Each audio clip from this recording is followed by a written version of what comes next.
sa saan ba to? Sa magneto siya.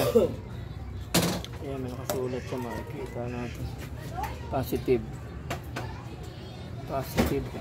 magneto. Tapos ito,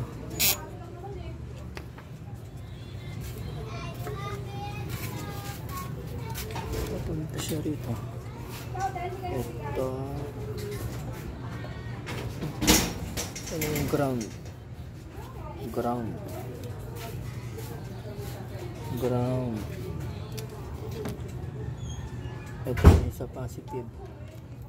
Ito na isa positive. Itong sa positive. Yan. Okay na.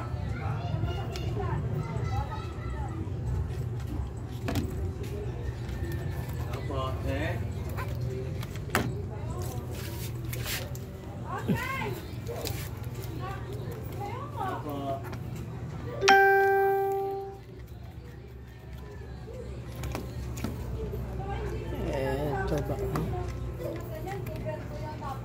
Ito. Yan, ito. Positive.